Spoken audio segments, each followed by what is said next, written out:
Bonjour et bienvenue dans ce nouvel épisode du Zéro RR Podcast, toujours animé par les frères Gallois. Bonjour à tous, nous revoilà. Ouais, tu sais que la dernière fois, on n'a pas fait cette intro, mon frère. C'est vrai? Je sais plus ce que j'ai dit, mais j'ai pas dit les Toujours frères animé Gallois. par les frères Gallois. Ouais, j'ai plus sorti le et personne l'a remarqué. Ah ouais. Mais en même temps, faut pas se dire boum les gens à la Thibaut InShape, là c'est fini. Il a même changé maintenant, il fait plus des intros comme ça. Je sais pas, ça fait un petit moment que moi les dernières vidéos que j'ai regardées de lui. Non mais il bah, faisait c'est toujours que c'était les toutes premières vidéos où justement il entamait toujours boum les gens. Peut-être qu'un jour on aura, je sais pas, un jingle, un truc un peu sérieux. Putain, ça serait bien ça d'avoir. Peut-être si on passe en live, parce que et on va en parler de ça. Très belle transition. Et ouais, t'as vu ça, mon frère? Parce que du coup, la dernière fois, on vous a expliqué un peu, le souhait qu'on avait de vouloir passer sur un format où on serait un peu moins restreint, un format où on pourrait faire un peu plus de choses, et surtout un format un peu plus communautaire où on pourrait vous faire intervenir avec nous au sein du coup du podcast. Et comment dire, ça a été vraiment bien accueilli quand même. C'est vrai qu'on a eu beaucoup de retours positifs. Il y a quelques personnes qui ont émis des doutes au final, mais je pense que Il manquait d'informations, ils avaient du mal à se projeter et justement on va peut-être redonner des éléments justement sur les modalités de... En fait, je pense que ceux qui sont un peu réfractaires à l'idée sont ceux qui pensent que, en gros, pour accéder au podcast, il faudra forcément être présent sur le live, mais forcément que, en gros, les lives seront rediffusés après sous forme, du coup, comme actuellement sur YouTube, sur Spotify, SoundCloud, Apple Podcast, etc. Et on va dire que le nouveau podcast sera ça, des rediffusions, on va dire, des lives. Donc ça sera effectivement un peu différent, peut-être un peu plus vivant, peut-être aussi quelque chose, enfin un format qui se regarde un peu plus aussi. Mais il faut savoir que depuis quand même un petit moment, le podcast a quand même la vidéo depuis le début. Donc que ce soit en fait sur YouTube ou sur Spotify, qui sont là où ont lieu, on va dire, 90% des écoutes, vous avez la vidéo. Et c'est vrai qu'on a toujours soit parfois montré des éléments du décor. Et par exemple, même si les auditeurs passent, on va dire, peut-être 95% du podcast à écouter, si on montre quelque chose dans le décor, si on dit par exemple, là il faut regarder ça, c'est très facile en fait de juste regarder la vidéo à ce moment-là. Le moment passé, ouais, bien sûr. Le moment, donc c'est un format qui s'écoute plus qu'il ne se regarde, mais qui pourra, on va dire, qui aura peut-être une implication visuelle un peu plus importante, mais qui ne devrait pas trop poser de problème non plus. Puis bien sûr aussi, il y avait aussi l'inquiétude par rapport à l'évolution du podcast, mais l'âme du podcast, c'est toujours les frères Gallois à la bonne franquette. Ça, vraiment, vous nous connaissez, il y aura toujours cette débrouillardise, ce côté un petit peu, comme un peu aujourd'hui, si vous voulez. Je pense que en fait, c'est justement le côté bonne franquette qu'on a sera encore plus accentué en live, parce que justement, ça sera en live. C'est-à-dire que les conneries de Rémi, je passe mon temps à les couper au montage, par exemple. C'est pas vrai. Non, mais ce côté spontané. Oui, ce côté spontané. C'est sûr que c'est quelque chose. De toute façon, il y a quand même très peu de cuts dans le podcast, sauf pour. Sauf quand tu parles. Voilà, me mute, voilà, par exemple. C'est running gag. Et ce côté spontané, c'est aussi ce qui fait la valeur de ce podcast, je pense, et c'est ce qui est apprécié par les auditeurs. Moi, je vois bien, en fait, comment ça va se passer, le format live. Avec Rémi, il faut savoir que niveau organisation, par exemple, ce podcast, si vous pensez qu'on a organisé un peu plus les choses parce que du coup, on est de retour, qu'on a préparé, non, on a repris le podcast à partir du moment où on a eu le temps de le reprendre. C'est ça. Ce qui veut dire, on a juste rajouté une caméra. C'est vrai, on a une caméra en plus par rapport à d'habitude, mais c'est pas vraiment le plus compliqué à setup. C'est la seule nouveauté pour le moment. Et par exemple, l'épisode d'aujourd'hui, c'est un épisode qu'on n'a pas préparé. Enfin, non pas on préparait beaucoup ceux d'avant, mais celui-ci fait quand même partie des épisodes qu'on a le moins préparé et qui va être le plus, on va dire, franquette encore une fois. Et je pense que le fait de passer en live, ce qui va se passer, c'est que ça va également être encore plus franquette parce que ça va nous obliger à, par exemple, avoir des horaires spécifiques et voilà, on connaît les loustiques qu'on est. Si par exemple on dit bon 8 heures il y a le live, c'est fort possible qu'à 19h59, je sois encore en train de faire une série de triceps et que, et que le live démarre, Ouais. que je prépare mon repas vite fait, etc. Donc oui, Et c'est tout l'intérêt justement, rien ne sera préparé. Tout sera un peu préparé, mais tout sera fait aussi avec le timing qu'on sera imposé aussi. Donc c'est-à-dire que moi, si Denis est en train de faire ses extensions triceps, le live commence, je vais le voir, je dis bah alors Denis, hein, le live, il a commencé là? mais c'est vrai que voilà, et je pense qu'il y aura, ça sera beaucoup plus proche au final d'une réalité. Il y aura beaucoup moins de cuts, donc c'est sûr que pour ceux qui ont peur de perdre un peu cet esprit bonne franquette qu'on a, je pense qu'au contraire, ce ne sera pas le cas. Et c'est plus quelque chose qui va augmenter, s'amplifier.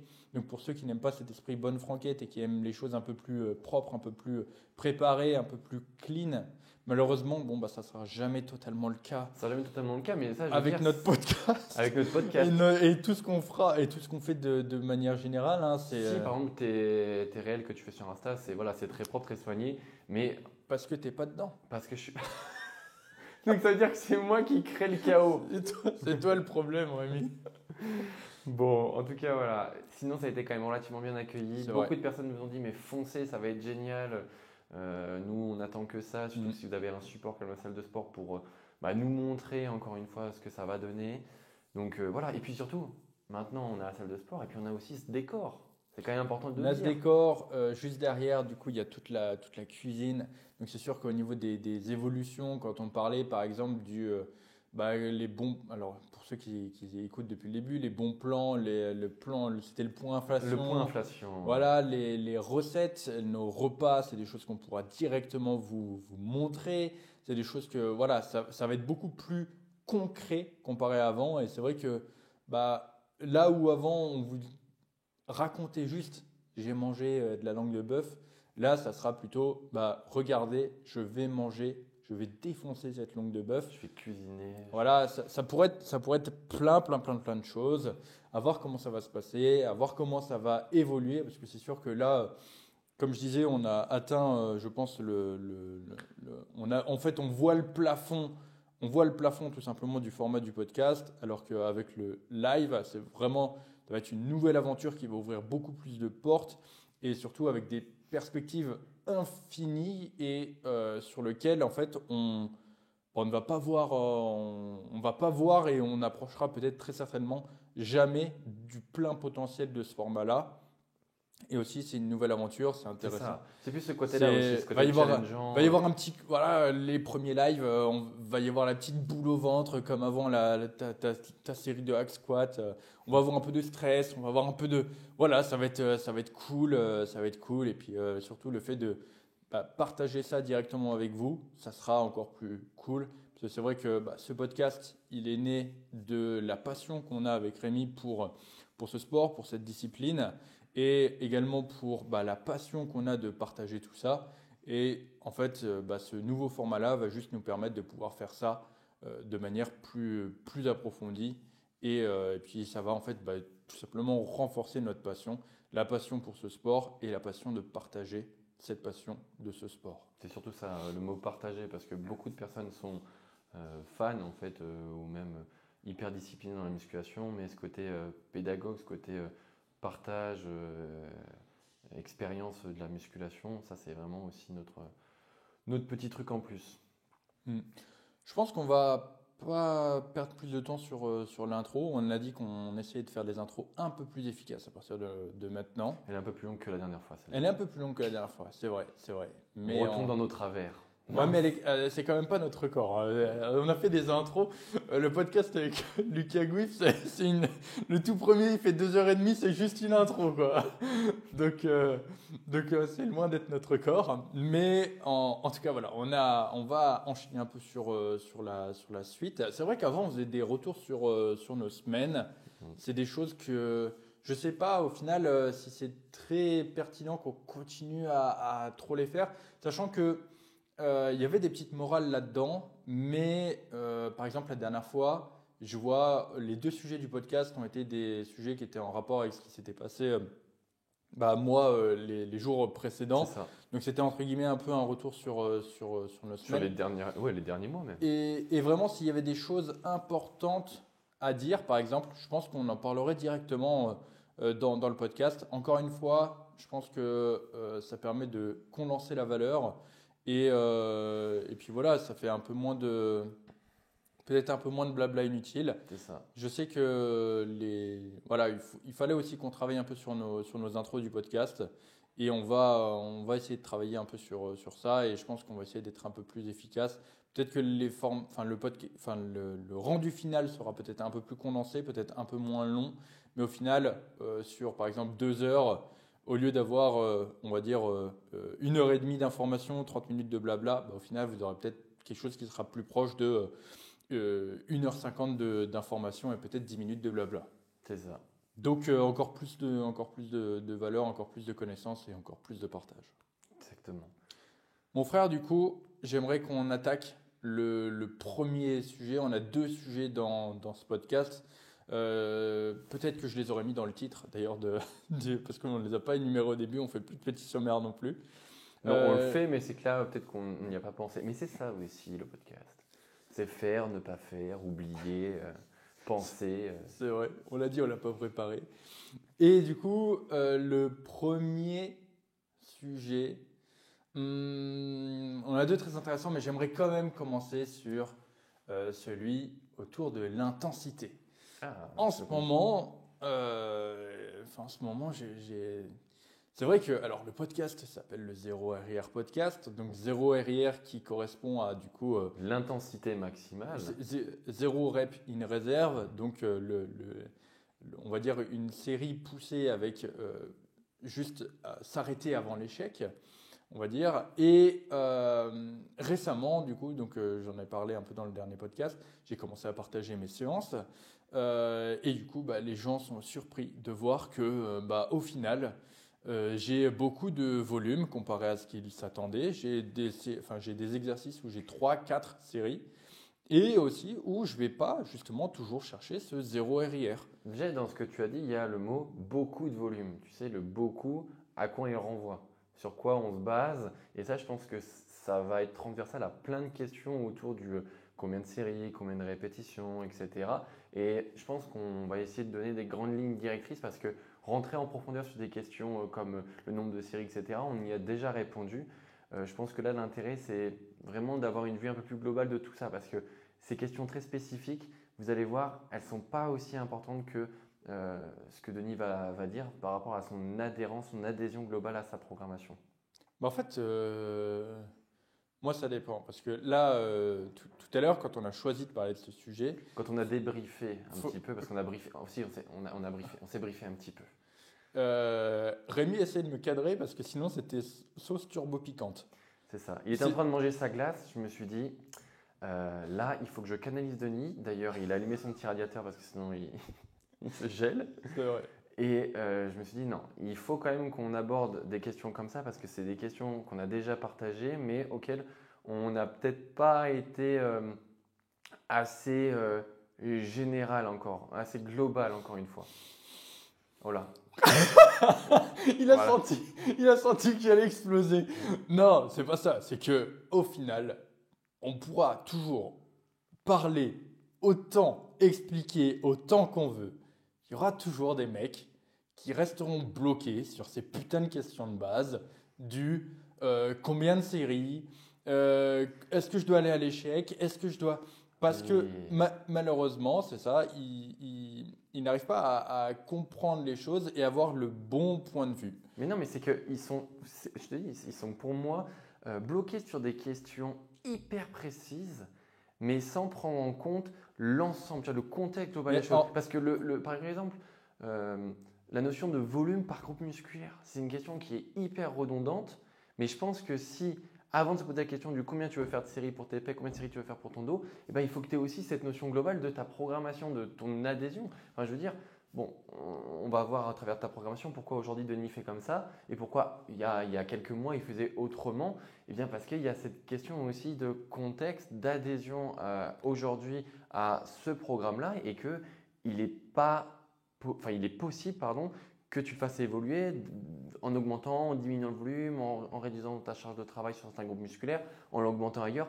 Vraiment, il ne faut pas se dire « Ok, j'ai défini mon volume pour les pecs, il sera de 12 séries hebdomadaires et ça sera comme ça toute ta vie. » Non, non, non, non, non, non. C'est quelque chose que tu vas faire évoluer et c'est ce que Denis va dire encore une fois.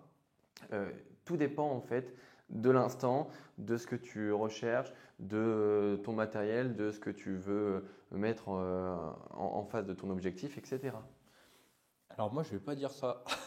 Bon, bah, voilà. Non, non, non, non. On va lâcher les chevaux. Non, mais c'est pas ça. Mais c'est qu'effectivement, il y a des choses qui, avant d'expliquer, par exemple, le volume, etc., j'aimerais faire remonter une problématique. C'est que malheureusement, aujourd'hui, les gens voient soit blanc, soit noir. Et j'ai envie de dire, c'est ce qu'on pourrait appeler la problématique de la méthode. C'est-à-dire que les gens pensent que en musculation, ce qu'il fonctionne, c'est d'utiliser des méthodes. Et parmi ces méthodes, on peut citer pour l'entraînement ce qu'on va appeler le low volume high intensity ou le high intensity low volume. En diète, ça va être la diète cétogène, Oui. le 1 meal a day, tout ça, Les au petites final, macros, etc. tout ça, au final, c'est juste des putains de méthodes. Et les gens ont, en fait, pour eux, s'ils ne progressent pas, c'est justement parce que ils n'appliquent pas ces méthodes. Et encore une fois, c'est le problème aujourd'hui des créateurs de contenu parce que moi, je le vois bien, quand je fais une vidéo où je vais parler, entre guillemets, d'une de ces méthodes, elle va tout de suite faire plus de vues parce que ça va intéresser beaucoup plus les gens et surtout les gens. Une méthode, c'est quoi? C'est tout simplement une simplification des paramètres autour de la musculation. C'est ça. Et du coup, pour les gens, c'est beaucoup. En fait, c'est beaucoup plus facile pour eux de comprendre et surtout. En fait, aujourd'hui, les gens ne sont plus curieux de savoir, les gens ne veulent plus chercher par eux-mêmes, les gens veulent du tout cuit. Et quand on te dit, fais cette méthode, etc., les gens sont satisfaits et surtout, ça leur permet d'avoir un ennemi lorsqu'ils n'arrivent pas à progresser. C'est-à-dire que, en gros, pour eux, c'est, ok, moi je fais ça, et il y a un mec qui, par exemple, moi je fais du 4x10, et là il y a un mec qui me dit, donc je vois une vidéo, arrête de faire du 4x10, fais plutôt la méthode low volume, high intensity. Et le gars qui va dire ça, il va avoir un physique assez costaud, des perfs assez impressionnantes, et du coup, le mec qui voit cette vidéo, il s'identifie en fait ultra facilement, il se dit, ah oui putain, 4x10, c'est que moi ma méthode elle est pas bonne. De la même façon, voilà, il y a quelqu'un qui veut perdre du poids, il n'y arrive pas parce que, pour plein de raisons, parce qu'il ne traque pas ses calories, parce qu'il n'a pas de structure, parce que... Et là, il tombe sur une vidéo d'un mec qui va lui dire, si tu n'arrives pas à perdre du poids, c'est parce que tu ne fais pas le 1 meal a day. Et là, le mec, il va le voir bouffer des pizzas, du Nutella, etc., tout ce qu'il veut, avec un physique d'Apollon, des perfs de titan. Il va se dire, mais putain, mais regarde, mais en fait, c'est simple. Moi, mon problème, c'est parce que je bouffe 4 fois par jour, alors que du coup, je pourrais faire tout en un seul repas. Voilà, si je fais un seul repas, je pourrais même bouffer des Big Mac et du Nutella et du poulet avec plein d'huile et avoir le même corps que lui. Et en fait, ces méthodes, ça simplifie les choses et les gens arrivent beaucoup plus à s'identifier. Le problème de ça, c'est que une méthode, c'est quoi? C'est tout simplement des paramètres, utiliser des paramètres autour de la muscu, des outils en musculation de manière fixe. On va prendre le cas du 1 meal a day. Le 1 meal a day, c'est quoi? C'est la manipulation d'un outil qui est le nombre de repas pour le fixer à 1. Mais pour atteindre toujours le même objectif qui est ton total calorique à la fin de ta journée. Oui, voilà. Par exemple, pour atteindre pour être en situation de déficit calorique. Le high intensity low volume, c'est quoi? C'est des paramètres fixes sur l'intensité, donc soit aller à l'échec, soit du coup à 0 RR, mais en général c'est plus à l'échec, avec du coup un volume réglé assez bas. Voilà, on utilise des outils et c'est un peu, si on schématise, c'est un peu comme si chez toi tu fais des travaux et qu'on te dit, bah voilà, tu fais tout avec ce tournevis. Tu fais tout avec cette clé à molette. C'est ça.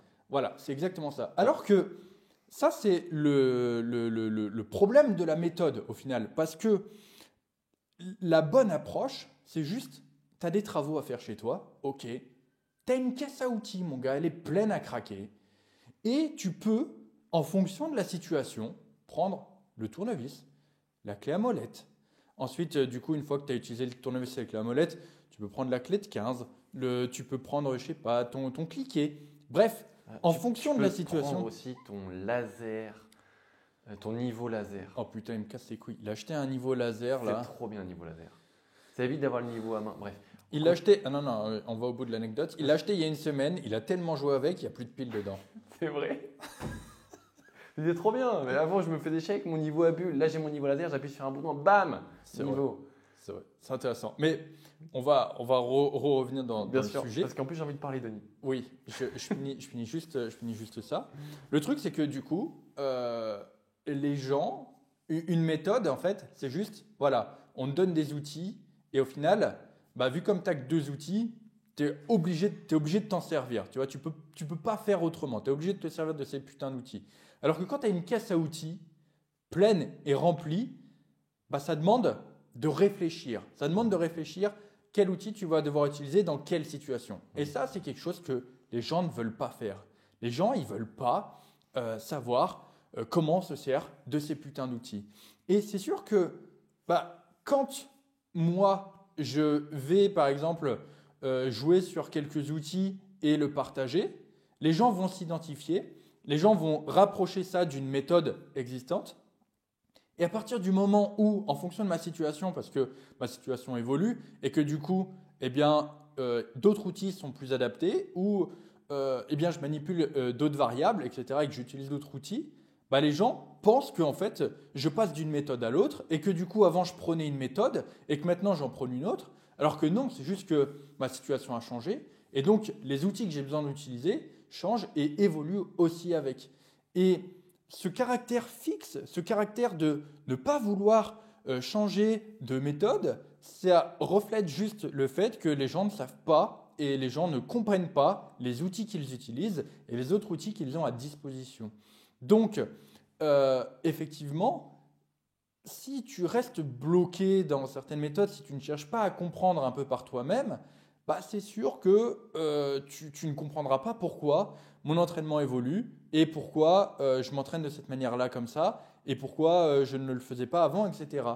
Mais juste ouvre-toi, ne reste pas avec ta pauvre clé de 15 et ta clé à molette. Juste, voilà, regarde ce que tu as d'autre dans ta caisse à outils et tu verras que tu auras, ça se trouve, des outils qui sont beaucoup plus adaptés à toi et ta situation actuelle. Merci Denis, c'était parfait. Moi, je voudrais juste reprendre sur le côté la méthode.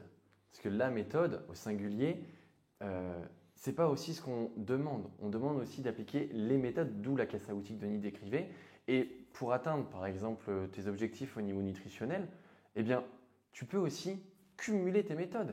C'est-à-dire qu'un jour, tu peux tout simplement avoir ton total calorique sur 3 ou 4 repas, peu importe, mais que l'autre jour, je ne sais pas, le lendemain, on est un peu revenu dessus, mais si tu es sur une journée un peu rush et que tu peux faire qu'un seul repas, ok, tu fais un one meal a day et puis c'est pas grave. Ça peut arriver. Si après, les autres fois, tu veux tourner, avoir un roulement, avoir d'autres moments de ta semaine où tu ne peux pas faire tes repas comme tu veux, ce qui compte, c'est que tu aies ton total calorique à la fin de ta journée, que tu adhères à cela. Alors, bien sûr, il faut aussi rester un petit peu rigide dans ta programmation pour essayer d'avoir les meilleurs paramètres et donc avoir une certaine continuité, une certaine durabilité. Mais il ne faut pas oublier que la musculation, c'est aussi se détacher aussi de ce côté rigidité mentale, mais avoir cette souplesse aussi d'utiliser tous ces outils. Et même chose pour la partie entraînement, avoir un certain volume à un instant T, le faire évoluer à un autre instant, donc avoir un volume différent, avoir des drop sets, avoir des supersets, enfin bref, ça c'est des outils que tu peux utiliser dans ta programmation pour avoir le Saint Graal, l'adhésion à ta programmation. Et quand j'ai parlé tout à l'heure d'avoir ton objectif ultime, donc avoir cette vue générale, c'est tout simplement pour la nutrition, atteindre tes objectifs au niveau calorique sur ta journée, sur ta semaine, et la même chose au niveau de l'adhésion, au niveau de ta programmation, avoir toutes tes séances et avoir pris du kiff. Et en dessous, on peut décliner ça avec, pour la partie entraînement, avoir cette notion de surcharge progressive où tu sais que sur l'ensemble de tes lifts, tu vas chercher ta progression. Et ça, du coup, tu vas utiliser une méthode pour y arriver. Pareil pour ta nutrition. Ton paramètre, c'est d'atteindre tant de calories. Et comment tu vas faire? Tu vas utiliser soit l'IFIM, soit le One Meal a Day, soit une diète classique, on va dire, sur 4 repas, etc. Et ça, c'est vraiment les modalités pour atteindre ton objectif. Mais les méthodes, il y en a plein. Et j'ai envie de dire, vous avez tout intérêt à les essayer pour ne pas tomber dans cette rigidité et après prendre le meilleur de chaque méthode pour vous. C'est comme ça que je vois les choses. En fait, je pense que la meilleure méthode, c'est surtout de comprendre qu'il n'y a pas de méthode. En fait, c'est juste ça, quoi. Tu l'as dit, tu peux cumuler les méthodes et un jour, tu vas pouvoir faire le One Meal a Day, un jour, tu vas pouvoir avoir un plan alimentaire strict, etc., ultra structuré. Le lendemain, tu vas pouvoir avoir un peu plus de flexibilité. Mais au final, oui, tu n'es pas obligé de suivre quelque chose. C'est pour ça que je dis il faut comprendre tous les outils que tu as à disposition pour pouvoir les utiliser au moment où tu as besoin de les utiliser. C'est ça. C'est ce que je ne sais pas si. Alors, dédicace à tous ceux qui écoutent le podcast depuis 2 ans, depuis qu'il a commencé. Quand j'étais encore à Budapest, un jour, je ne sais pas si tu te souviens, Rémi, je t'avais dit, j'ai fait le One Meal a Day sans faire exprès. Oui, je me rappelle.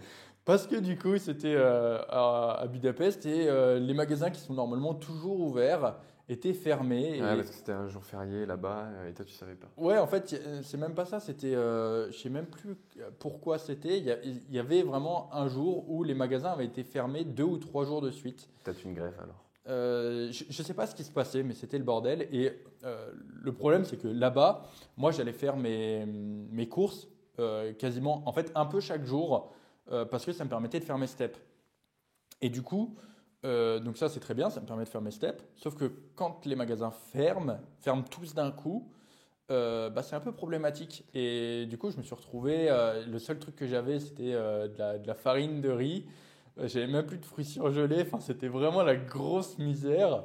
Et j'avais repoussé mes repas parce que j'avais vraiment fait tout le tour de la ville en me disant, au début, je me dis, je vais bien trouver un endroit où acheter à manger pour mes courses. Non. Il y a un moment où je me rends compte que je suis quand même vraiment assez loin. Donc, je me dis, bon, je vais essayer de trouver un resto où manger. Rien. Et au final, tu te dis, il faut rentrer maintenant. Donc tu rentres, mais tu es super loin et ouais, tu as déjà cramé. Tu pars le matin, tu reviens, il est milieu d'après-midi. Le mec, il part en expédition. Mais c'était ça. C'était vraiment l'expédition pour trouver la bouffe du magasin ouvert. Et au final, ouais, j'avais fait qu'un seul repas ce jour-là et du coup, j'avais dû compenser à fond sur un repas. Oui, j'avais utilisé les outils que j'avais à disposition pour ça. Bien sûr. Mais voilà, ne soyez pas... ne voyez pas, parce que du coup, il y a ce truc les gens ils me disent ouais, parce que c'est ce qui est un peu revenu. Denis, il dit ça, il prône ça à une époque. Du coup, il a créé une armée de mecs low volume, machin, etc. Parce qu'à ce moment-là, j'étais en low volume par rapport à mes capacités de récupération, etc. On en reparlera tout à l'heure. Bien sûr. Et aujourd'hui, du coup, maintenant que j'ai un peu plus de volume, et bien du coup, les gens disent ouais, il se contredit juste pour faire des vues, machin, etc. Non, c'est pas ça. C'est juste que, comme je l'expliquais, il y a de ça encore 6, 7, 8 mois, quand j'étais dans mon déficit calorique. Alors déjà, en plus, j'étais blessé. Vraiment, en fait, il y avait un contexte. C'est là que les gens vraiment ont du mal à saisir et sont vraiment... Voilà, c'est soit blanc, soit noir. C'est soit low volume, soit high volume. Il n'y a pas d'entre-deux, tu vois. Et oui, du coup, j'étais blessé. Donc forcément, je ne pouvais pas avoir autant de volume que ce que je voulais. Forcément aussi, eh bien, j'étais en déficit calorique. Donc, mes conditions de récupération étaient plus faibles. Forcément aussi à côté, il y avait tous les travaux autour du gym. J'étais encore sur la ferme, etc. Donc forcément, à côté, je ne faisais pas rien. J'avais des difficultés aussi à récupérer. Bref, donc forcément, tout ça a fait que mon volume était forcément plus bas que, par exemple, lorsque j'étais à Budapest ou lorsque, du coup, je suis dans la situation actuelle. Parce que c'est vrai que quand j'étais à Budapest, je faisais peut-être 2 séries. C'est ce que je disais à Rémi tout à l'heure. Je faisais peut-être 2 à 3 séries par exo. Mais j'avais combien d'exos sur ma séance? J'avais entre 8 et 11 exercices par séance. Je ne sais pas si vous vous rendez compte. Donc encore une fois, si on prend la totalité de mes séries, est-ce qu'on peut appeler ça du low volume? Je ne pense pas. Et du coup, aujourd'hui, j'ai du coup un format d'entraînement où j'ai moins d'exercices, par exemple, mais où j'ai plus de séries par exercice. Et du coup, donc, certains vont dire, oui, voilà, Denis, il a beaucoup de volume, il fait du haut volume. Mais c'est juste parce que mes capacités de récupération sont meilleures maintenant, j'ai le surplus calorique, j'arrive à progresser sur chacune de ces séries. Enfin, je veux dire, les gars, juste regardez mes entraînements. Oui, j'ai 4 séries, mais j'arrive à progresser sur toutes mes putains de séries. Ça veut dire que j'ai aucun problème À à l'encaisser et à progresser avec ce volume.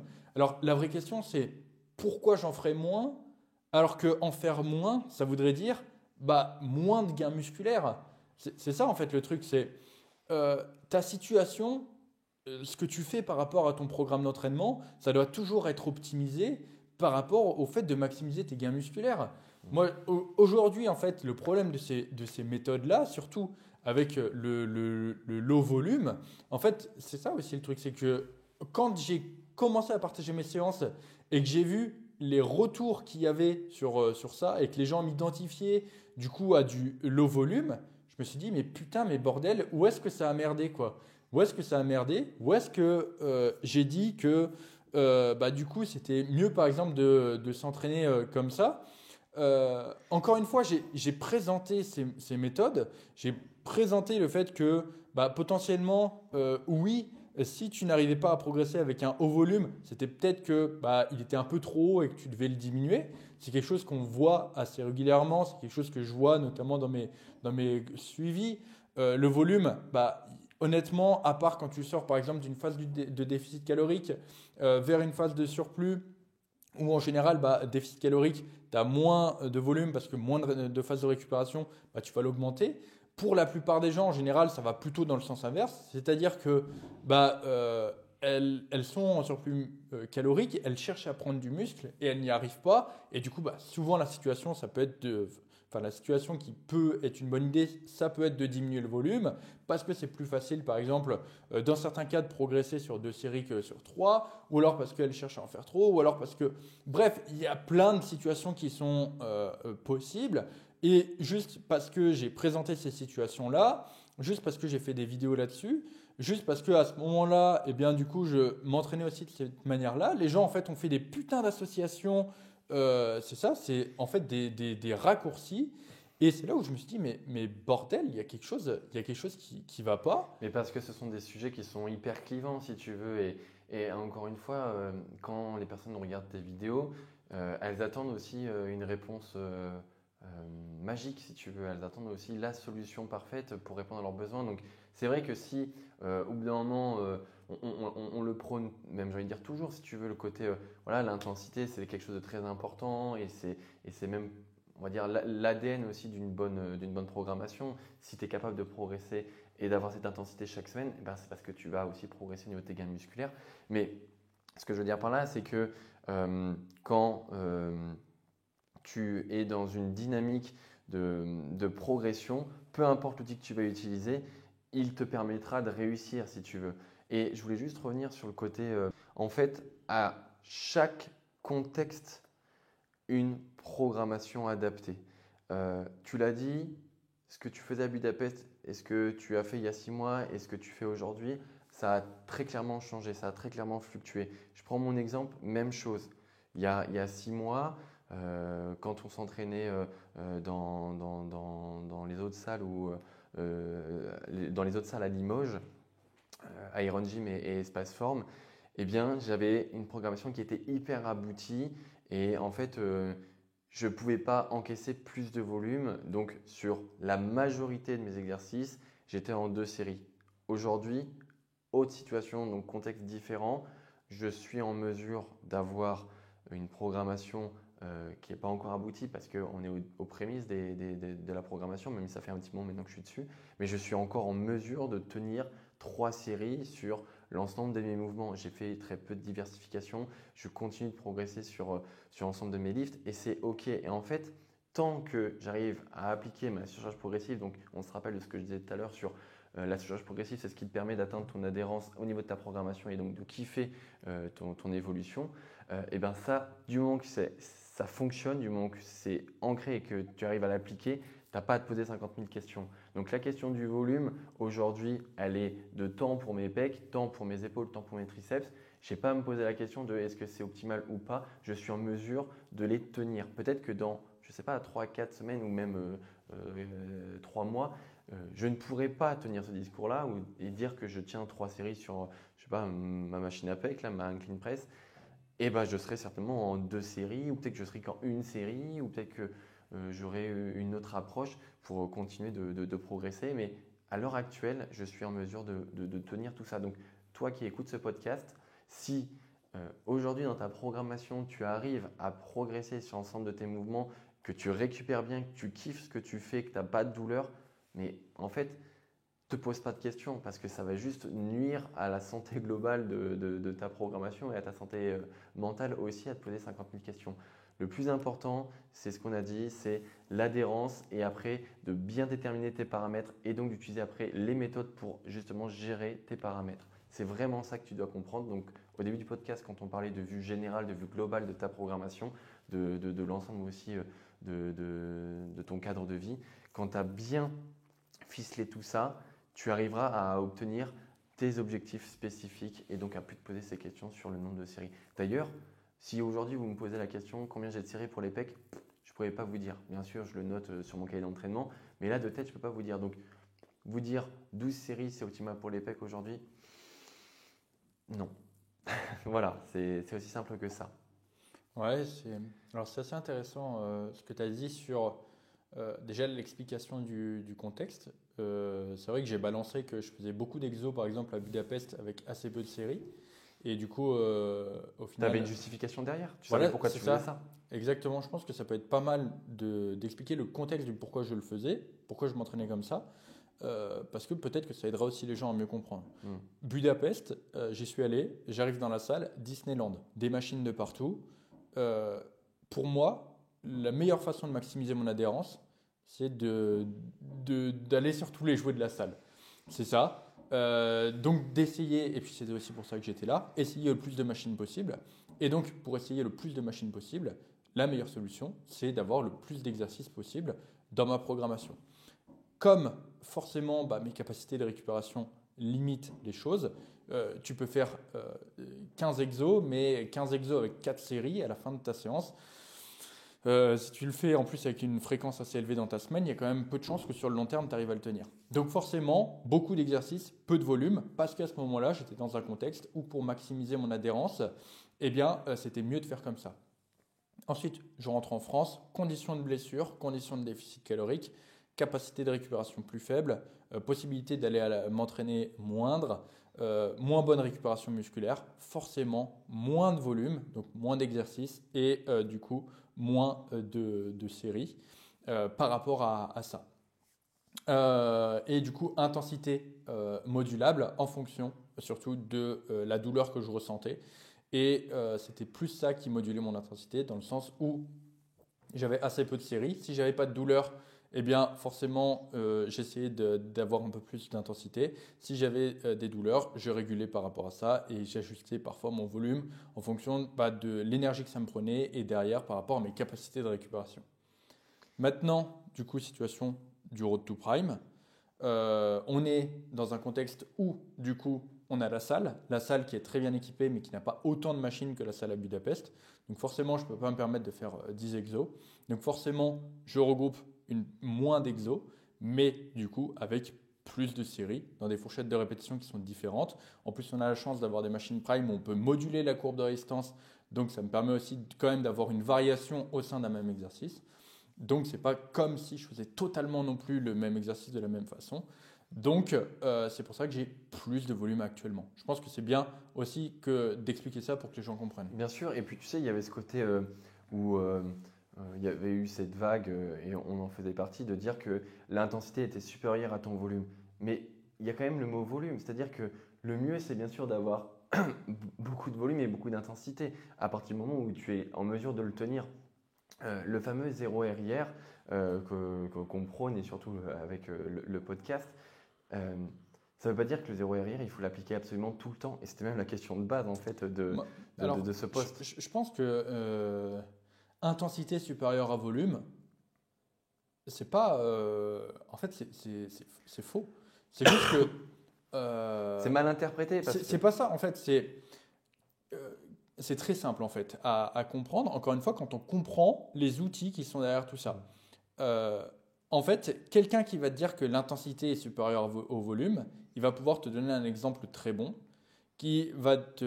En gros, il va te dire, c'est très simple, tu prends quelqu'un qui ne va pas à l'échec, qui par exemple fait 4 séries de 10 avec 3 répétitions de réserve à chaque fois, eh bien, partant du principe que les 5 dernières répétitions proches de l'échec sont celles qui sont les plus stimulantes, tu fais, du coup, il va avoir 2 répétitions réellement stimulantes parce qu'il a 3 répétitions de réserve.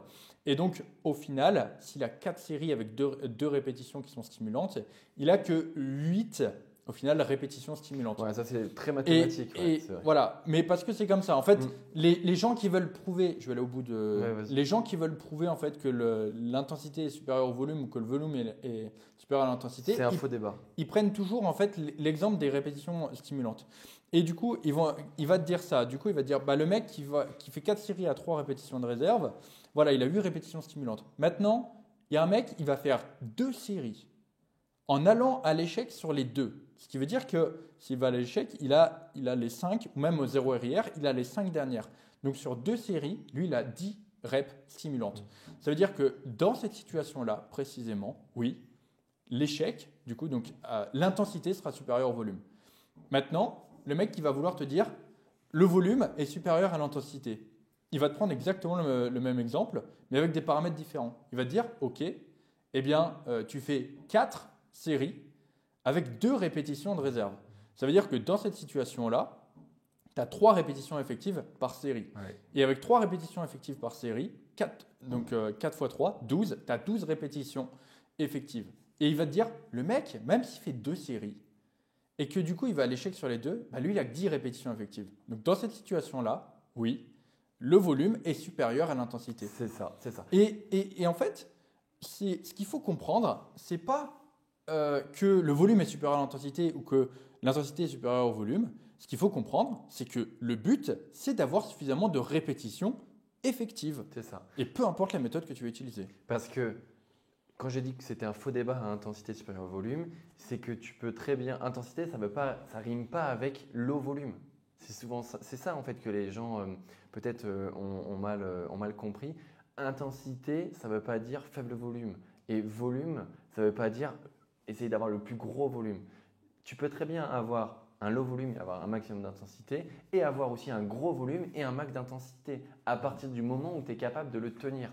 C'est comme ça aussi que il faut bien le rappeler, le volume est avant tout personnel et le volume d'une personne sera totalement différent d'une autre personne, ça c'est même plus à prouver.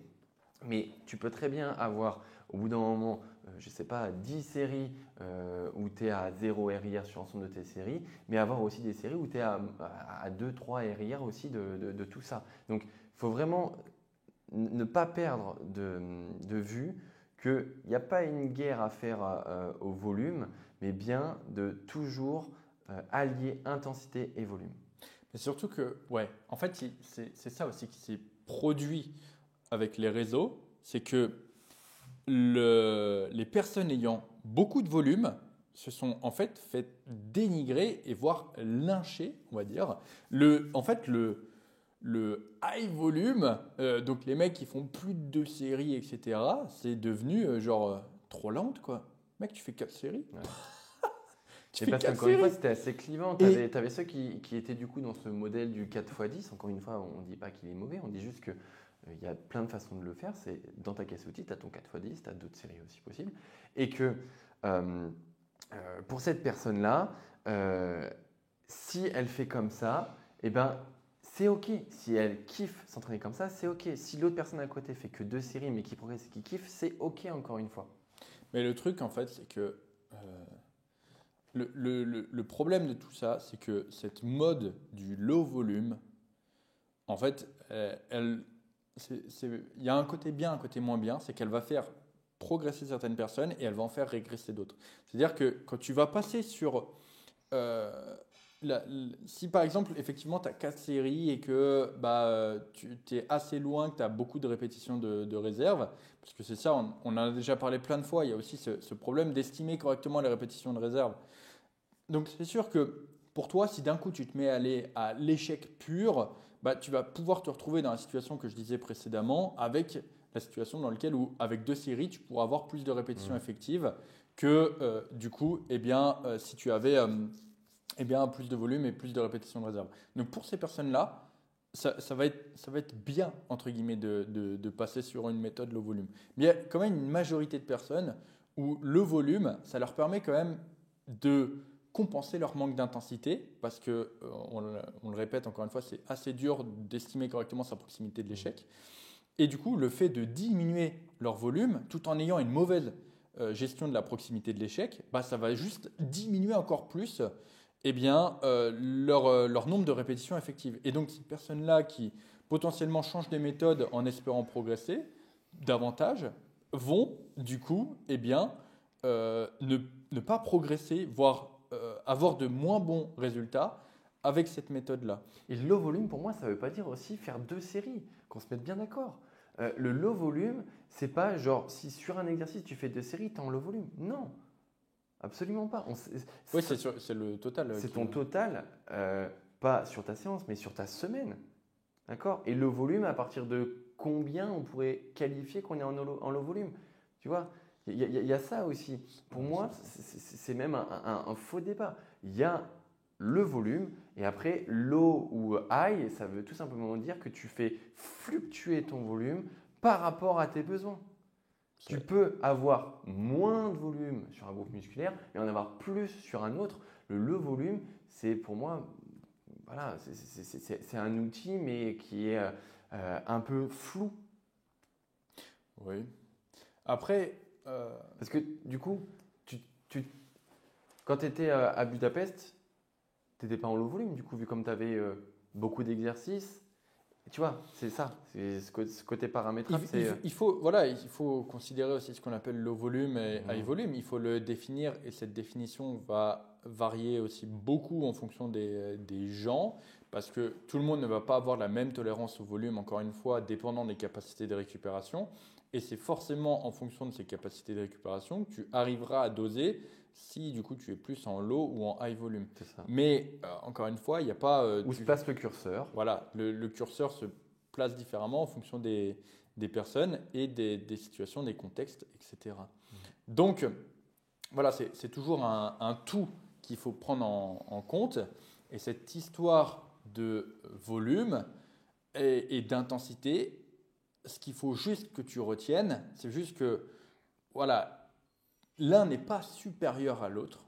Il faut juste que tu choisisses les outils pour te permettre d'avoir la meilleure stimulation musculaire possible, la meilleure progression possible, sans pour autant que du coup ça pénalise sur le long terme. C'est-à-dire qu'il faut que tu choisisses ton volume, ton intensité, de façon à progresser et de façon à pouvoir la garder sur le long terme, voire la faire évoluer si besoin, à la hausse ou à la baisse, en fonction de là où tu es parti par exemple. Exemple, tu peux très bien partir avec 3 séries par semaine et monter au bout de 4 à 5 semaines à 4 ou 5 séries par exemple, parce que tu te rends compte que tu récupères suffisamment et que tu peux monter les 7 et progresser coup encore sur ces séries. Donc oui, actuellement, tu me vois, je fais 4 séries. Oui, actuellement, tu me vois, je fais parfois 3 séries. J'ai aucun exo, si j'ai quand même quelques exos où je fais 2 séries qui sont les exos euh, les plus fatigants, on va dire. Donc c'est tout ce qui va être presse à cuisse, c'est tout ce qui va être soulevé de terre. Soulevé de terre, je suis en 3-7. J'étais en 2-7, je suis passé en 3-7 parce que mes capacités de récupération me le permettaient. C'est ça, pendulum. Pendulum, du coup, je suis en 2-7 actuellement. Donc, voilà, les gens, malheureusement, certaines personnes aussi me prennent un peu en exemple et s'identifient à moi, ce que je fais. Donc, c'est sûr que ces personnes-là doivent peut-être être troublées de voir que je m'entraînais d'une certaine façon à un certain moment et qu'aujourd'hui, je m'entraîne d'une autre façon C'est ça. parce que du coup, ma situation a changé et que du coup, bah, vu comme elle copie, entre guillemets, sans comprendre ce que moi je fais et que du coup, elle me met dans des cases parce que du coup, c'est plus simple à gérer pour elle parce qu'au final, bah, tout comme le menuisier va utiliser des outils pour le bois et le plombier va utiliser des outils pour la plomberie, bah voilà, c'est plus simple, tu le mets dans des cases. Moi, voilà, je suis passé un peu de la catégorie plombier à maintenant menuisier parce que bah, j'utilise des outils différents. Et les gens, ils se disent, putain, l'enculé, il a changé de métier. Ça veut dire que tu as le crayon sur l'oreille Voilà. et le pantalon un peu baissé quand tu fais de la plomberie, quoi. Ouais, j'ai l'arrêt du cul qui dépasse du Voilà, calbar. c'est ça, ouais. Exactement, voilà, c'est exactement ça. Le sourire du plombier, je l'ai bien. Mais voilà, La demi-lune. la demi-lune. Tout ça pour dire que ça a fait beaucoup jaser.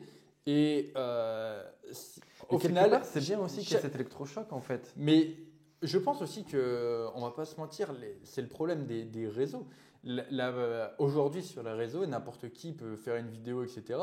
Et il suffit qu'un mec avec un bête de physique dise putain, les gars, j'ai grave progressé en passant en 2 volumes, enfin en 2 séries, donc par exo, voire une série, etc. Et que sa définition du low volume, ça soit ça, et qu'ils disent ouais, nique sa mère, ceux qui font 4 séries, c'est des Tokland, etc. Mais rien que ça, aujourd'hui, vu comme les gens ne vont pas chercher à comprendre, ça va en fait avoir une grosse influence. C'est ça, encore une fois, ça revient à ce qu'on disait dans les influenceurs, etc. Eh bien, tout le monde va s'identifier à ça, tout le monde va commencer à cracher sur les gens qui font 4 séries.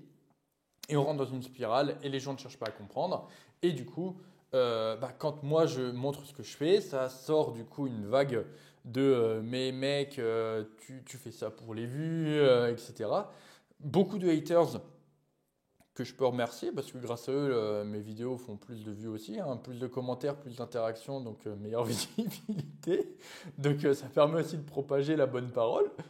Mais voilà, les gens vont avoir du mal à comprendre parce qu'ils ne vont pas chercher à comprendre. Et ce côté justement où on pousse la réflexion aujourd'hui, c'est aussi pour faire un petit peu ce côté électrochoc. Je parlais de souplesse mentale, bah là on est vraiment mais à 100% dedans. Cette rigidité encore de tomber dans telle méthode plutôt qu'une autre, ben voilà, là on est purement sur, voilà, on prend de la nuance, on prend un peu de ci, un peu de ça. C'est comme quand tu fais tes courses. Tu prends un peu de pâtes, tu prends un peu de poisson, etc.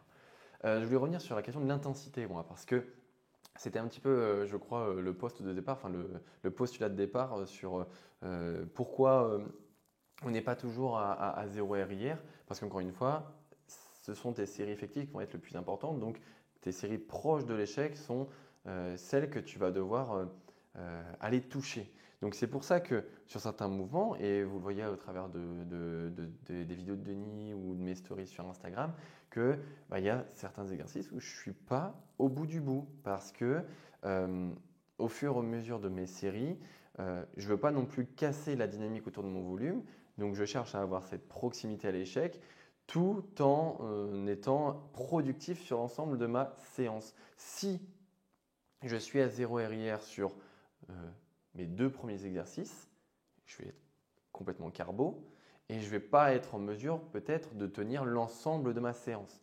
Donc, dans ma réflexion dans ce contexte-là, c'est que j'ai besoin aussi d'avoir une certaine dynamique sur l'ensemble de ma séance et que j'ai besoin aussi de ne pas toujours être à 0 RIR pour tenir l'ensemble de ma séance. Voilà, parce que l'idée aussi de la salle de sport aujourd'hui, encore au vu du 20 février aujourd'hui, j'aime ma salle de sport et j'ai envie d'exploiter un maximum d'exercices, de tester un maximum de machines et que j'ai envie aussi de me faire plaisir en voyant les profils de résistance sur les machines Prime. Donc j'ai besoin d'avoir ce volume, de tester mes 3 ou 4 séries. J'ai des 4 séries sur certains groupes musculaires, mais sur d'autres où j'ai 2 séries. Donc je module cela pour que à la fin de ma séance, j'ai pu caser ma surcharge progressive sur l'ensemble de mes exercices et que du coup, je suis en mesure de les récupérer efficacement pour que la semaine suivante, j'ai cette efficacité dans ma programmation. Voilà, c'est important de le dire que l'intensité, c'est quelque chose que vous devez moduler pour répondre encore une fois à vos besoins. Aujourd'hui, le besoin pour moi, c'est de me faire plaisir avec tout le matos qu'on a au gym et voilà, de tester, d'expérimenter les machines, les profils de résistance, comme je disais, et ça passe par la gestion de mon intensité. Dernier point aussi, quand je disais que je ne voulais pas être à 0 RIR sur la première série, c'est parce que aussi c'est une démarche volontaire de ma part, parce que si je fais ça aussi dès ma première série, je sais que ma deuxième et troisième série, elles ne seront pas aussi productives. Donc il y a aussi cette notion d'équation à me dire, qu'est-ce qui est le plus profitable pour moi? Est-ce que c'est d'avoir suffisamment de séries et donc d'avoir une certaine intensité crescendo par exemple, qui monte progressivement sur mes séries, ou à l'inverse de faire une ou deux séries mais d'avoir été à l'intensité maximale? Voilà, aujourd'hui, je juge que je suis en mesure de tenir mes 3 séries, donc je le fais. En fait, pour résumer simplement ce que tu as dit, l'intensité doit être régulée en fonction de la fatigue qu'elle va engendrer. Que tu vas engendrer via ta série. Si tu veux une application concrète de tout ça, tu as juste à regarder mes vlogs où je m'entraîne, où je montre du coup mes séries complètes. Tu regardes une de mes séances et du coup tu vas voir que j'ajuste très bien en fonction de comment ça se passe au niveau de mes RIR. Donc, si tu veux une application concrète, tu as juste à regarder mes vlogs et tu comprendras. Maintenant, le fait de garder des répétitions de réserve ou de ne pas en garder, comme je disais, ça va dépendre de la fatigue. Et chaque série, par exemple, poussée à 0 RIR, en fonction des exercices, ne va pas entraîner la même fatigue. On va prendre un exemple très concret. Fais une série sur le pendulum à 0 RIR.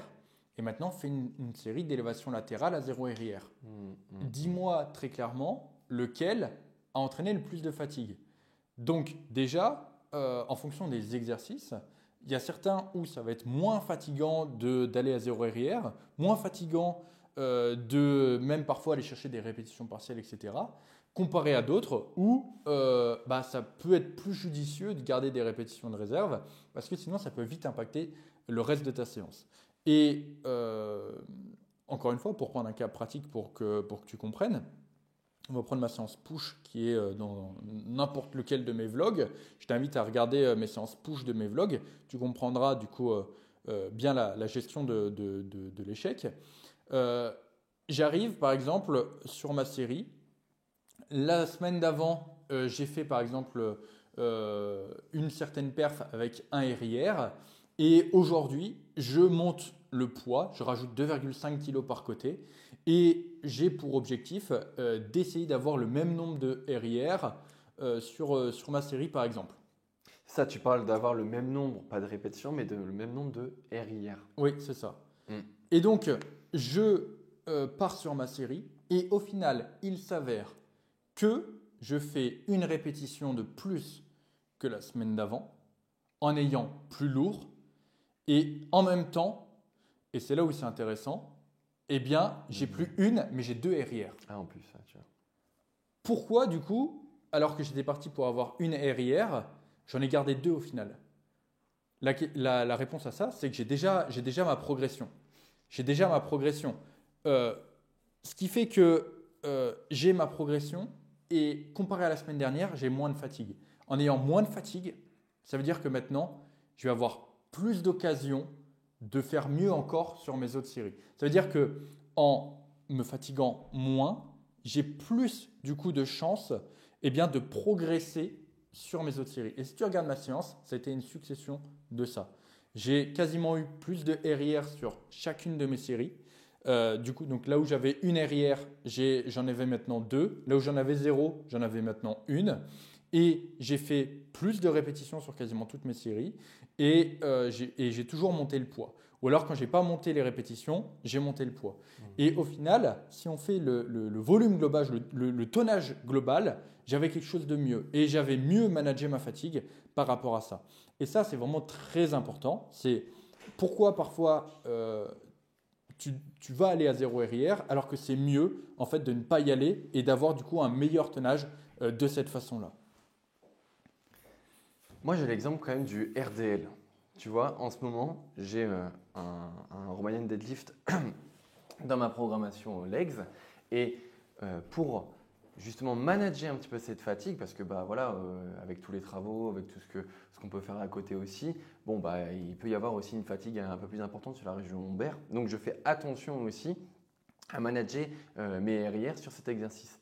Je sais que chaque semaine, je dois m'arrêter à 1 ou 2 RIR de l'échec, voilà, avoir cette capacité à garder des reps sous le pied. Mais je sais que chaque semaine, je peux aussi augmenter ma charge de travail. Et je vais surcharger en gardant quand même ces répétitions sous le pied pour m'assurer quand même une surcharge progressive. Donc c'est important aussi d'avoir dans sa programmation des exercices où on va pouvoir manager sa fatigue et d'autres moins. Tu prenais l'exemple des élévations latérales, on sait que c'est un exercice où la fatigue ne sera pas la même, mais où par exemple sur une chest press, si tu progresses chaque semaine dessus à 0 RIR, tu sais que c'est un exercice qui va être taxant et sur lequel il va falloir que tu sois vraiment vigilant à toute cette intensité que tu mets chaque semaine. Donc vraiment, à chaque exercice, sa stratégie. Ouais, c'est ça. En fait, c'est à chaque personne sa stratégie, Ouais. mais à travers chaque personne, à chaque séance, sa stratégie, et à travers chaque séance, chaque exercice, sa stratégie, et je dirais même à travers chaque exercice, chaque série, sa stratégie. Ouais. Donc, c'est quelque chose de puissant, et c'est aussi quelque chose qui, tu vois, tu l'adaptes aussi en fonction de comment se passe la séance, tu vois. Je sais que je reprends le cas de tout à l'heure, ma séance push. Si tu regardes les vlogs, par exemple, il y a sur ma troisième série de ma chest press, la semaine d'avant, j'avais fait un 0 RIR. Là, j'avais fait 9 reps, ça avait été extrêmement compliqué. Et du coup, vu comme j'avais réussi à garder de la marge sur mes séries d'avant, eh bien, sur celle-ci, j'ai pu monter le poids. Et du coup faire plus facilement avec une RR ma série, tu vois. Donc au final, il faut toujours voir sur le long terme, mais si à la fin de ma séance, je me retrouve avec une progression en rep et en charge sur chacun de mes exercices en ayant moins de fatigue, mais putain, mais c'est genre juste trop bien. C'est ça. Et ce qu'il faut bien comprendre, c'est que la séance parfaite en muscu, c'est la séance qui t'a apporté la plus grande stimulation musculaire possible avec le moins de fatigue possible. Parce que cette histoire de récupération, c'est des questions aussi qui reviennent souvent, qui sont souvent posées sur le podcast. C'est comment faire pour mieux récupérer, quels sont les compléments pour mieux récupérer. Est-ce que si j'augmente mes heures de sommeil, je vais mieux récupérer? Et parce que les gens regardent plutôt, ils sont à la recherche encore de la solution miracle, hein, ça reprend ce que je disais par rapport à tes réels, trouver la méthode, mais ne questionnent pas la source en fait du problème, alors qu'ils le savent au fond d'eux. Non, je pense que juste ils réfléchissent pas de la bonne façon parce que le meilleur moyen d'augmenter tes capacités de récupération, d'augmenter ta récupération, c'est tout simplement de jouer sur le facteur qui cause la fatigue. C'est ça, tout simplement. On va dire vraiment tu dors très peu, etc. Tu manges de la merde. Voilà. Oui, si tu changes ces paramètres, tu vas sentir que tu récupères mieux. Mais pour la plupart des gens qui, je pense, écoutent ces podcasts, si tu as des problèmes de récupération et qu'à côté ta diète, ton sommeil, etc. est bon, c'est juste que le problème vient du stimulus qui provoque cette fatigue. Et juste adapte. Et tu vois, je n'ai pas dit réduis le stimulus. J'ai dit adapte le stimulus de façon à réduire, et c'est là où je dis réduis, la fatigue. parce que c'est ça qui va améliorer tes capacités de récupération. Moi, quand je dis quand même que les gens sont conscients au fond d'eux, c'est parce que j'y crois franchement. J'ai cru que tu allais dire les gens sont cons au fond Non, d'eux. jamais, jamais. Non, mais je pense que quand les gens s'interrogent sur ouais, comment améliorer ma récupération, quel complément alimentaire prendre, ils savent au fond d'eux que le souci va pas se résoudre avec la prise d'un complément alimentaire ou de prendre une petite spiruline là, parce que voilà, c'est à la mode. C'est juste, ils savent que la fatigue, le manque de récupération, c'est lié soit à un sommeil de merde, soit à une hygiène de vie de merde, soit à leur entraînement, pour rester dans le thème de ce qu'on dit là, et qu'à l'entraînement, ils ne managent pas leur fatigue, ils ne récoltent pas leurs données, ils n'interprètent pas leurs résultats, et du coup, la semaine d'après, ils en font plus d'une manière totalement désaccordée, et c'est ce qui cause la fatigue, parce que c'est par le manque de cohérence d'une séance à l'autre que les gens se perdent aussi. Si à partir du moment, on l'avait déjà dit, hein, qu'un bon programme, c'est une belle partition musicale, c'est que ça doit sonner correctement. C'est-à-dire que les semaines d'avant, vous devez toujours regarder ce que vous avez fait, regarder si vous avez accumulé beaucoup de fatigue, si vous avez réussi à progresser, et la semaine où vous devez refaire cette séance-là, eh bien, vous devez aussi tenir compte de ce que vous avez fait sans en faire trop, sans encore une fois aller chercher la fatigue extrême et donc manager parfois votre intensité avec les facteurs que Denis disait. Donc c'est ça aussi, c'est tenir compte toujours de l'historique de vos séances. Ouais, l'historique des séances, des niveaux de forme, de Des niveaux de forme, l'environnement, bien sûr. de plein de facteurs. Non mais c'était pour rester dans le thème de la programmation, mais bien sûr que la personne, quand elle dit voilà, là je crois qu'il faut que je prenne de la mélatonine parce que je dors mal. Non, c'est que le problème, ça se trouve, il vient d'un souci où tu te couches à 1h du mat, que tu es sur ton écran toute la nuit. Ah, mais enfin, voilà. les Les gens savent Mmh. la problématique de fond. Ils connaissent le problème. Euh, Mais ils font, tu sais, un peu la politique de l'autruche de dire c'est parce que je prends pas de la créatine, ça. Tu vois. le problème, enfin la solution à 99 des questions, à 99% des questions qu'on me pose se trouve souvent dans le message Ouais, bien sûr. Mais c'est de la personne. Souvent, en fait, les gens vont me poser la question et me dire la réponse en même temps. Ouais, ouais. Mais en fait, ils ont besoin d'une validation, quoi. Ils ont juste besoin que tu leur dises, bah ouais, mec.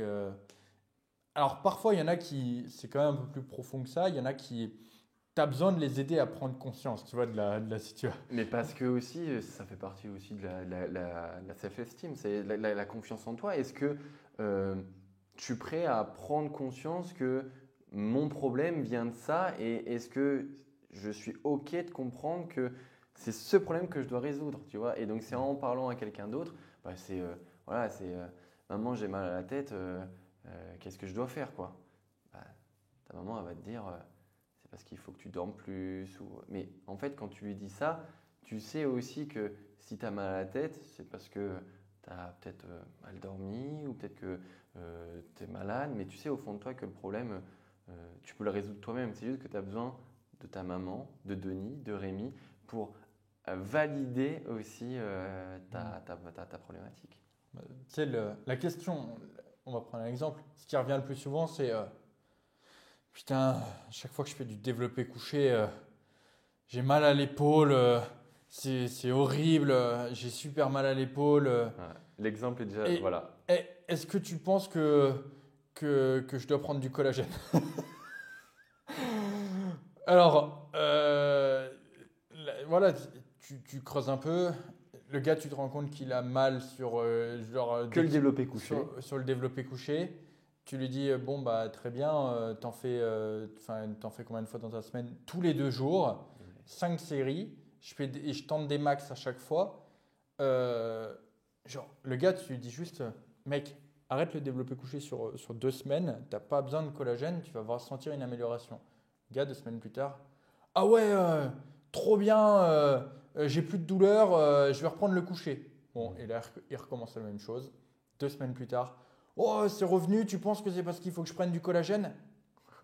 Et l'histoire se répète. voilà, au final, le gars, pour lui, il identifie sa douleur au fait que il prend pas de collagène et c'est pour ça qu'il a mal, tu vois. Mais juste, quand il fait pas de développé couché, il a pas de douleur et pourtant il n'y a pas de collagène. Donc, il n'arrive pas à faire le lien parce qu'il est biaisé d'un côté. Pour lui, il se dit que le développé couché, bah déjà c'est un mouvement qu'il aime faire. Le développé couché, c'est le mouvement qu'il lui faut pour prendre des pectoraux. Le développé couché, c'est le mouvement de bonhomme, tu vois. C'est un exo noble. Ouais. Pour reprendre ce que disait notre cher LM, il y a des exercices nobles. Mais voilà quoi. Et du coup, c'est tout ça qui, au final, lui fait fermer les yeux sur l'évidence même qui est que c'est son putain de développé couché qui pose problème.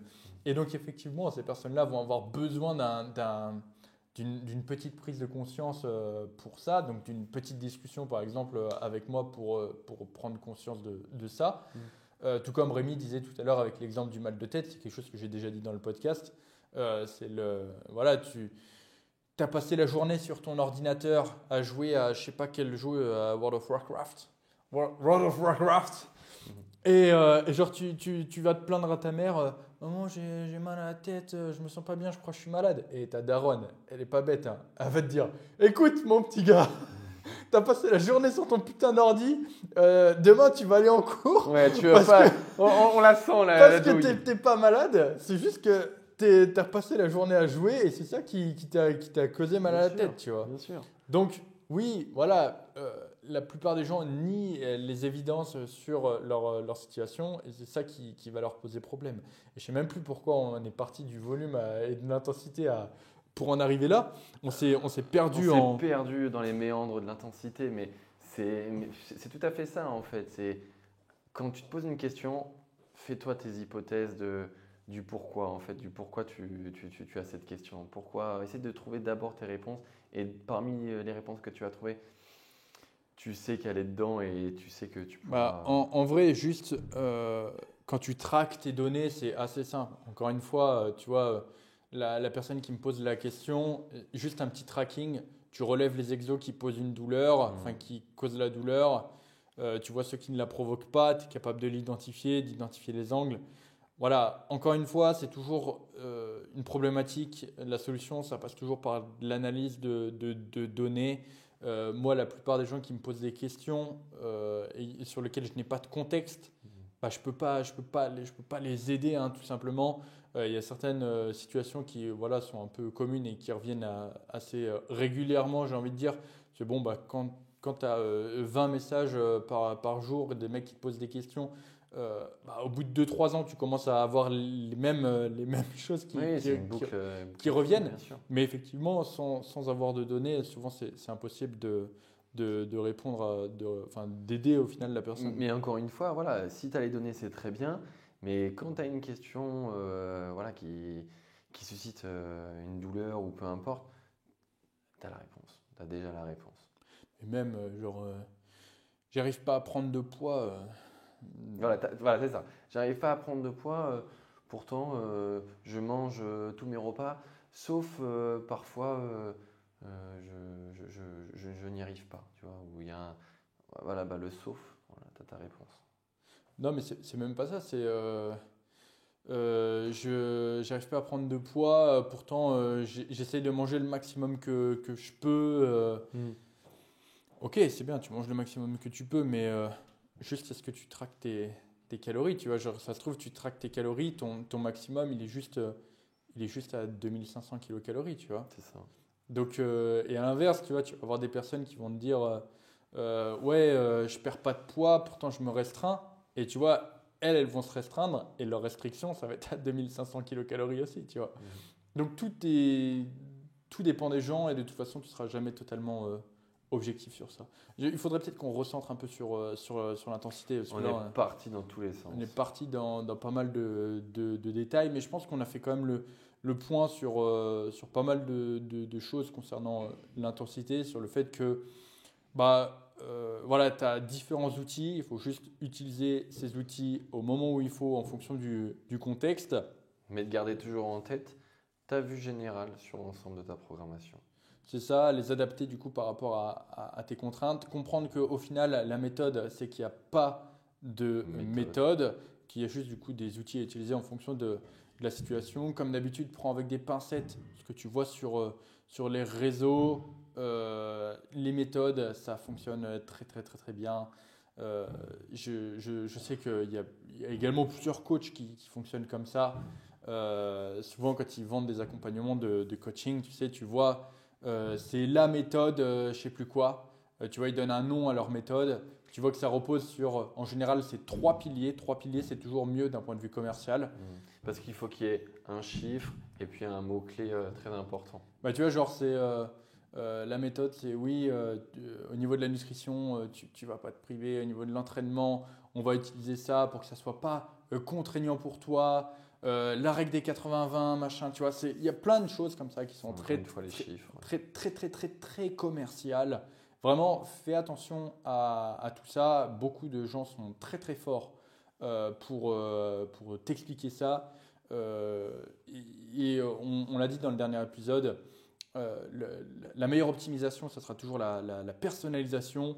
Et si tu ne peux pas avoir un minimum de personnalisation, et c'est pour ça aussi que, tu sais, bah justement, ça fait un lien assez rapide, mais quand j'ai fait le programme Prime, pour moi, c'était hors de question de faire des programmes tout faits, Bien sûr. non personnalisables. C'est pour ça que le programme Prime, aujourd'hui, c'est un programme complet et abouti sur lequel tu peux absolument personnaliser tes mouvements en fonction du matériel que tu as dans ta salle de sport, en fonction du coup de l'intensité que tu veux mettre. Tu peux personnaliser ton volume, ton intensité, tes temps de repos. Tu peux vraiment personnaliser plein de choses.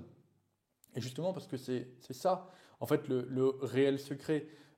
Tu vas pouvoir prendre un programme aujourd'hui. Honnêtement, le business model de pas mal de coachs, c'est justement un programme fixe qui va s'adapter à tout le monde. Et à chaque fois que tu vas regarder ces programmes, ça sera toujours avec des exercices libres, toujours des choses qui sont non personnalisées. Mais pourquoi? Parce que c'est le truc que tu peux transférer à n'importe quelle personne a qui a le strict minimum En salle de sport, de matos. Ouais. Tu vas dans n'importe quelle salle de sport, tu trouveras toujours un bon développé couché, des haltères, etc. Donc c'est sûr que la majorité des programmes seront toujours sur du libre. Parce que c'est quelque chose, et un programme comme ça, honnêtement, ça ne demande pas beaucoup de… Le plus dur, en vrai, c'est la mise en forme. C'est ça. En plus, il faut vous dire qu'une programmation comme ce qui est proposé dans la majorité des e-books proposés par des coachs, c'est des programmes qui sont hyper simples que n'importe quel go muscu qui a quelques connaissances peut faire. Il ne faut vraiment pas vous attendre à un truc tiré par les cheveux, etc. Ça ne servira pas à grand chose puisque vous allez pouvoir vous-même faire votre programme. La personnalisation, par contre, ça c'est quelque chose qui est plus difficile à mettre en place. Et là où, si vous avez du mal, il faut prendre un coach parce que c'est vraiment là où vous allez pouvoir comprendre et moduler en fonction de vous. Donc je dis moduler, mais c'est mouler la programmation en fonction de vous. De toute façon, oui, si tu veux réellement progresser en muscu, ça va demander au bout d'un moment de t'y intéresser. Et si tu veux t'y intéresser, désolé, c'est pas le chemin le plus court. C'est selon moi le chemin le plus intéressant. C'est celui que tout le monde devrait suivre en fait. C'est comprendre toutes les mécaniques. C'est celui que tout le monde devrait au moins essayer de prendre. Ouais. Parce que c'est comme, c'est pour moi ultra intéressant. Il y a plein de choses à savoir. Mais par contre, c'est vrai que c'est assez chronophage, c'est assez compliqué, surtout si tu veux rentrer dans les subtilités. Par exemple, là on parle beaucoup entraînement, mais tout ce qui est nutrition, etc. Avec comprendre tout ce qui est biochimie, machin, etc. C'est des choses que aussi qui demandent un certain niveau aussi, malheureusement, donc c'est pas forcément accessible à tout le monde non plus. Ouais, mais la partie entraînement est quand même peut-être un peu plus accessible, à condition encore une fois qu'on commence pas à rentrer dans les détails au niveau de l'intérieur du corps et qu'on va dire qu'on reste sur de la biomécanique basique. Ça, c'est vrai que c'est le chemin long. Après, tu as le chemin aussi où tu peux prendre un peu plus la rapidité avec des formations qui vont t'éduquer ou alors un coach qui va t'accompagner et qui va te permettre du coup tout au long de ton évolution avec lui, de t'apprendre plus facilement à te connaître, de te montrer ce qui te correspond le mieux, de t'expliquer pourquoi tel exercice, pourquoi tu dois le faire plutôt comme ça, etc. C'est toujours en fait, tu as toujours deux solutions, on va dire, celle qui est gratuite et compliquée et celle qui est payante et un peu plus simple, hein. C'est comme ça un peu partout. Bien sûr, mais quoi de mieux quand même que de comprendre ce que tu fais? Moi, je trouve que c'est même le plus important, le plus stimulant. Enfin, comprendre que, je sais pas, tel exercice que tu fais, en fait, il est fait de cette façon-là pour travailler tel muscle, etc. Pour moi, ça, c'est l'essence même de l'aboutissement d'une bonne programmation. Mm. Quand tu es capable de justifier absolument tout ce que tu fais, c'est que tu as vraiment step up, que tu as vraiment un très bon niveau autour de l'entraînement et la nutrition. Ouais, c'est ça. Quand tu es capable de justifier tous tes choix. Ouais, c'est ça. Et pourquoi tu le fais? À la question, quand quelqu'un te dit pourquoi tu fais cet exercice et pas un autre, si tu n'es pas capable de répondre, c'est justement que tu n'as pas encore suffisamment de connaissances ou suffisamment d'arguments pour expliquer ce choix-là. Par contre, si tu dis je fais cet exercice-là parce que c'est un exercice que j'aime, parce qu'il a une très bonne stabilité, parce que c'est un exercice aussi qui me permet de progresser efficacement, de travailler mes pecs dans cette position, de travailler aussi cette courbe de résistance, etc. Là, le gars, tu lui as fait un PDF de 10 pages pour expliquer pourquoi tu faisais tel exercice et pourquoi tu le faisais comme ça. Et là, voilà, ça veut dire aussi que tu as appris ta programmation et que tu sais la maîtriser sur le bout des doigts. Par contre, fais pas l'escroc dans le sens où c'est pas parce que tu as vu une vidéo sur TikTok que du coup tu vas. Parce qu'on vous voit, les mecs qui disent oui, bah je fais lui, il travaille dans une position étirée. C'est parce que c'est Denis Gallois qui me l'a dit. Ouais, parce que Denis Gallois, je fais 5 à 10 reps parce que la science a montré que c'était un peu moins fatigant et que du coup je fais tant de séries parce que la science a montré ça, etc. Mec, si t'as pas été lire les études, ça compte pas. Non, mais c'est vrai. Ouais. Je veux dire, il y a une différence entre comprendre et répéter. Et c'est là où beaucoup de personnes ont du mal aujourd'hui. Il me semble que je l'ai dit dans le dernier podcast ou dans un vlog, je ne sais plus. Aujourd'hui, beaucoup de gens se contentent de répéter uniquement. Et c'est ça en fait, c'est pas parce que tu répètes que tu comprends. Ah bah tout à fait. Alors ça, c'est… Tu peux être un très bon perroquet, mais un très mauvais professeur. Exactement. Surtout que quand on disait tout à l'heure, oui, si tu n'es pas capable de justifier quelque part les exercices que tu fais, c'est pas de justifier l'exercice en lui-même, mais c'est aussi de le justifier dans sa globalité encore. Je fais cet exercice-là parce qu'il répond à un besoin, parce que dans ma séance, il est en cohérence avec le reste de mes mouvements, etc. etc. C'est pas dire j'aime faire cet exercice. Alors, certes, c'est très important, mais par contre, voilà, il doit aussi dépendre de tout l'ADN, de tout, de tout ce tronc commun qui est du coup ton environnement, ton contexte de séance, tes autres exercices, etc. Je pense qu'on a fait le tour. Je pense qu'on va faire que cette question-là dans ce podcast parce que je pense qu'il est bien assez long déjà comme ça. 1h20, 32. Je sais pas. 1h32. J'arrive pas à lire. Je pense que voilà, ça fait des épisodes aussi de podcast un peu plus courts. Nous, ça nous prend un peu moins de temps aussi à faire et ça permet aussi qu'ils sortent un peu plus vite. Parce que c'est vrai que derrière, il y a le montage aussi à faire. C'est ça. Comme d'habitude, n'hésitez pas à nous dire dans les commentaires ce que vous avez pensé de l'épisode. Rémi, c'est le moment où tu fais le point sur Spotify. Tu n'as pas fait le point. Je n'ai pas fait le point sur Spotify. Donc Rémi n'a pas fait ses devoirs. Mais continuez de mettre des évaluations sur Spotify, même si Rémi ne fait pas ses devoirs. Par contre, je réponds aux commentaires sur YouTube. Tu l'as fait toi ? Écoute, moi je réponds toujours aux commentaires sur YouTube. Très bien. Donc aucun problème. Donc effectivement, si vous voulez échanger, vous pouvez échanger aussi avec nous sur YouTube. Quoi d'autre à dire ? Le format live du coup n'est pas encore d'actualité comme vous avez pu le voir. On a répondu aux questions et puis même de toute façon, comme vous pouvez le voir, derrière le décor n'est pas prêt. Ici les travaux ne sont pas finis. Donc comme on l'a dit, il y aura encore quand même quelques épisodes classiques et surtout on ne voulait pas vous dire qu'est-ce que vous pensez qu'on passe au format live et que la semaine d'après on passe au format live, ça aurait été honnêtement se foutre de votre gueule parce que ça aurait prouvé qu'on ne vous aurait pas écouté. Donc on attend encore des retours. J'en ai encore reçu aujourd'hui par rapport à tout ça. Là, du coup, on a apporté un peu plus de précision sur les rediffs, etc. aussi. Donc, forcément, on va avoir d'autres retours. Donc, forcément, peut-être d'autres choses aussi auxquelles on n'a pas pensé. Enfin, C'est ça. Et puis nous, voilà, c'est ça. On construit aussi ces épisodes live parce que au moment où on l'a dit et au moment où on va le faire, mais il y a toutes les modalités de tout le comment on fait, comment on surtout set que up le truc, etc. Donc on a besoin aussi de vos retours pour imaginer un peu plus le truc et forcément prendre toutes les choses qu'on aurait pu aussi oublier. surtout que le but du format live, c'est de vous faire participer. Donc, c'est sûr que on cherche à construire ce format avec vous aussi. Donc, ça n'aurait pas d'intérêt de le faire sans vous. Enfin bref, voilà du coup pour cet épisode. On aura un sujet à parler dans le prochain podcast. On est un peu parti dans tous les sens, mais on espère qu'il vous aura plu. Mais je pense que c'est même l'essence même du podcast. Ouais. Par contre, il y a un truc qu'on n'a pas fait, c'était en début de vidéo. Pensez au référencement et dire de liker. Parce que là, je pense qu'il n'y a plus grand monde. Si vous êtes encore là, pensez à noter notre podcast de 5 étoiles sur Spotify. Ça nous aide vraiment. Road to 1500, 2000, allez, Road to 2000. 2000 avis sur Spotify. Et puis, du coup, continuez de faire grandir le podcast et continuez de grandir avec nous. Aussi, pour ceux qui sont encore là, je tenais à m'excuser parce que Rémi a beaucoup parlé dans ce podcast. Bon.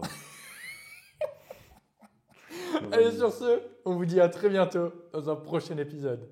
À bientôt.